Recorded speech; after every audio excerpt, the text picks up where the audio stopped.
শুধু রাধারানীর জয় পেলে হবে না, হ্যাঁ এখানে কৃষ্ণ আছে, তাহলে কৃষ্ণ নৃত্য করে নি তারপর রাধারানীর জয়, তাই না?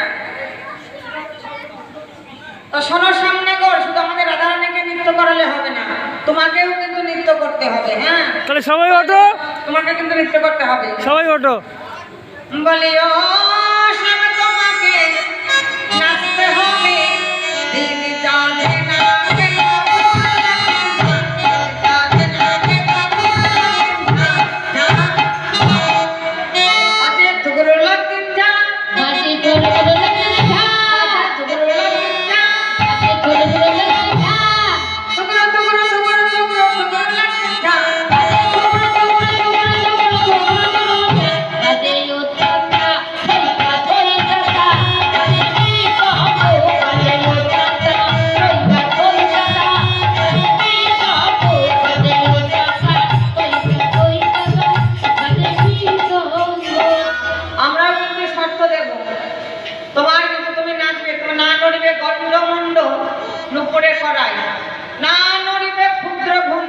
বুঝিব বলাই, তোমার ঘন্টি ঘন্টি যেন নড়ে না, তোমার ঘন্টি যেন নড়ে না, ঘন্টি যেন নড়ে না।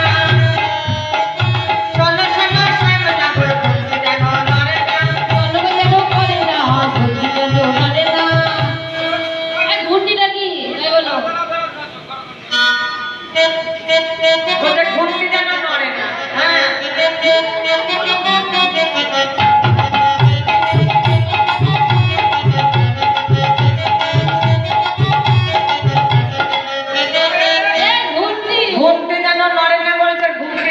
নৃত্য করছেন। হ্যাঁ আর মায়েরা সকলে হাসছেন।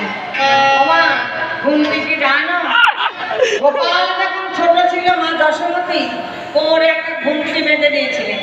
গোপাল তো খুব দুষ্ট ছিল, তাই গোপাল যেখানেই যেত না কেন তাই সে ঘুমটি ঝুনঝুন করে বাঁচত। মা দশমতী বুঝতে পারতো যে গোপাল আসছে।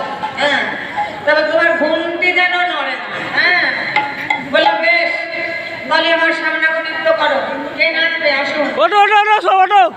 কৃষ্ণের ভূমিকায় কে নৃত্য করবে আসুন, তাড়াতাড়ি তাড়াতাড়ি, অনেক দেরি হয়ে গেল।